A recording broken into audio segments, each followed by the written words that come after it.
আমরা ঐক্যবদ্ধ বাংলাদেশের পক্ষ থেকে বলেছি, আমিরে জামাত বলেছেন, আমরা আমাদের যুব সমাজকে ভিক্ষুকে পরিণত করতে চাই না। আমরা যুব সমাজের হাতে কাজ তুলে দিতে চাই, তাদেরকে দক্ষ এবং যোগ্য করে গড়ে তুলতে চাই।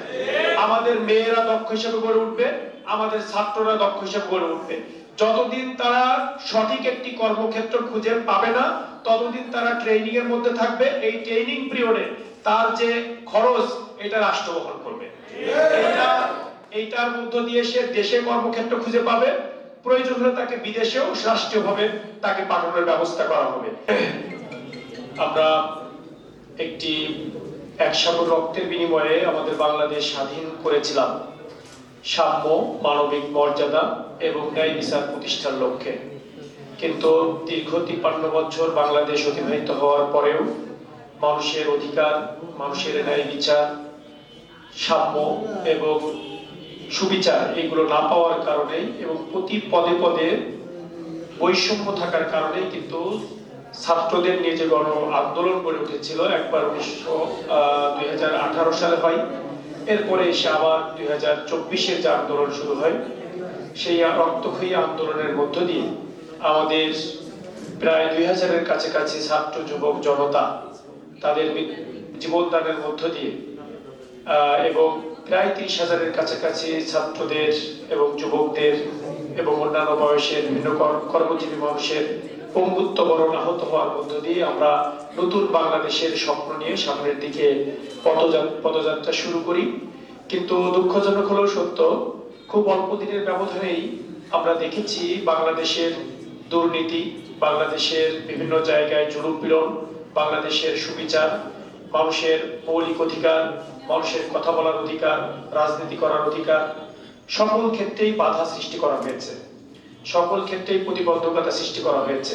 ঠিক আগের মতোই যে ধ্বজাধারী রাজনীতি, সেই রাজনীতির চর্চায় আমরা বিভিন্ন জায়গায় দেখেছি, যার ফলশ্রুতিতে বাংলাদেশকে আগামী 12ই ফেব্রুয়ারি নির্বাচনের মধ্য দিয়ে প্রকৃত অর্থে একটি সাম্য সুবিচারের দেশ হিসেবে গড়ে তোলার জন্য বাংলাদেশ জামাত ইসলামী সহ সমমনা দলদের নিয়ে একটি ঐক্যবদ্ধ বাংলাদেশ ব্যানারে একটি সামনে নির্বাচনী পদযাত্রা শুরু হয়েছে।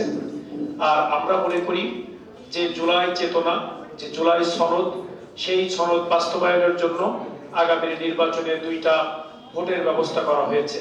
কিন্তু বাস্তব হলো এই যে আমরা এখানে সবাই আছে জানি যে জুলাই সনদের ব্যাপারে আমরা যে গণভোটের আয়োজন করেছি, এই গণভোট যদি সফলতাও পায়, কিন্তু ঐক্যবদ্ধ বাংলাদেশ প্যানেল বা ঐক্যবদ্ধ বাংলাদেশের যে জোট, এই জোট যদি নির্বাচনে জয়লাভ না করে, তাহলে জুলাইয়ের যে চেতনা, যে জবাবদিহিতার বাংলাদেশ, যে ন্যায় ইনসাফের বাংলাদেশ, যে সাম্য সুবিচারের বাংলাদেশ আমরা স্বপ্ন দেখছি, বৈষম্যহীন বাংলাদেশ, সেটা স্বপ্নই থেকে যাবে।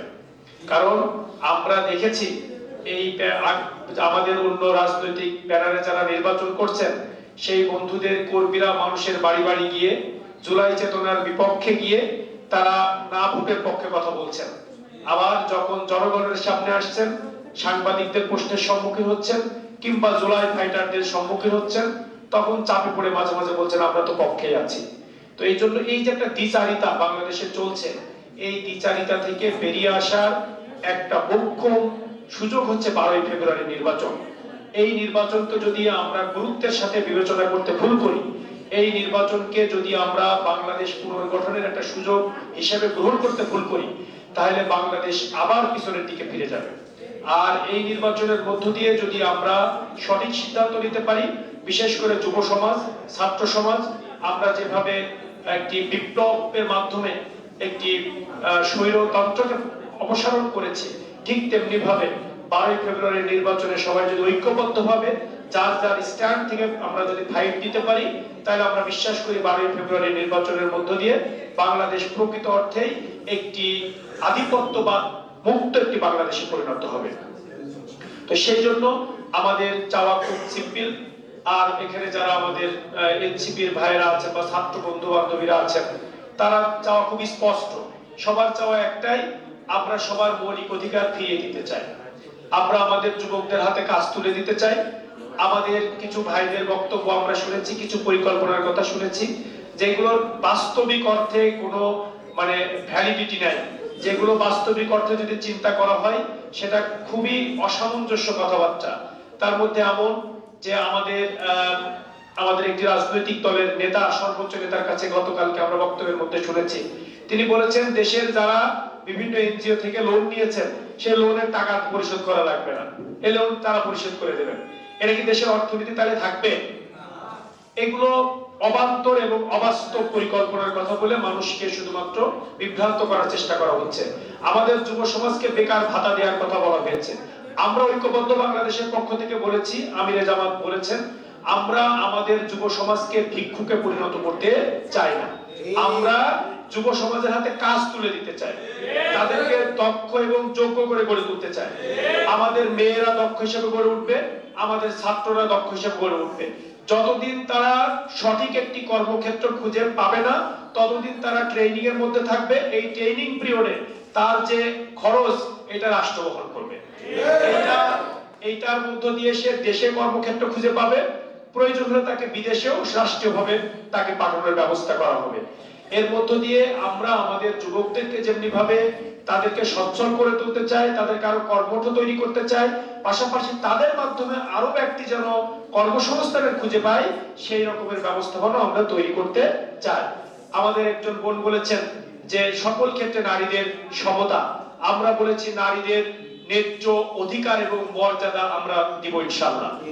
আমরা জানি মেয়েরা এবং মায়েরা হচ্ছে আমাদের সবচেয়ে সম্মানের জায়গা। আমরা যারা আছি, আমি একজন মায়ের সন্তান, আমার ঘরে আমার যাদের মেয়ে আছে, সুতরাং আমার মেয়েদের প্রতি কেমন ভালোবাসা বাবা হিসেবে যার মেয়ে আছে তিনি অনুভব করতে পারেন। আবার আমরা যাদের সাথে আমাদের জীবনটা পরিচালনা করি তিনিও একজন মহিলা, যারা আমাদের জীবনটাকে সুন্দর করতে এবং গুছিয়ে রাখতে সবচেয়ে বেশি ভূমিকা পালন করে। আমরা এই কারণেই বলতে চাই যে আমাদের এই মায়েদের এবং মেয়েদের নিরাপদ একটা বাংলাদেশ আমরা গড়ে তুলতে চাই। তাদের শিক্ষা প্রতিষ্ঠান, তাদের কর্মক্ষেত্র, সকল ক্ষেত্রে তারা নিরাপত্তার চাদরে আবৃত থাকবে এবং মেয়েদেরকে বিভিন্নভাবে লেখাপড়ার মাধ্যমে তারা যে বিভিন্ন জায়গায় ভালো করতেছে, ডাক্তার হচ্ছে, ইঞ্জিনিয়ার হচ্ছে, ব্যারিস্টার হচ্ছে, সরকারি জব করছে, এই সমস্ত ক্ষেত্রে তো তারা যাবেই। এর বাইরেও মেয়েরা যাতে বিভিন্ন রকমের ট্রেডের প্রশিক্ষণের মধ্য দিয়ে তারা যেন লোকালি আরো মেয়েদেরকে সাথে নিয়ে উদ্যোক্তা হয়ে যেতে পারে সেই রকমের ব্যবস্থাপনা করব আমরা, এবং তাদেরকে বিনা সুদে ঋণ প্রদান করে তাদেরকে উদ্যোক্তা তৈরি করা হবে ইনশাআল্লাহ। তো এই জন্য আমাদের মেয়েদেরকে পিছিয়ে পড়ার কোনো সুযোগ নেই, তাদেরকে যথাযোগ্য সম্মান এবং মর্যাদার সাথে তাদের কর্মক্ষেত্র আমরা বেছে দিতে চাই।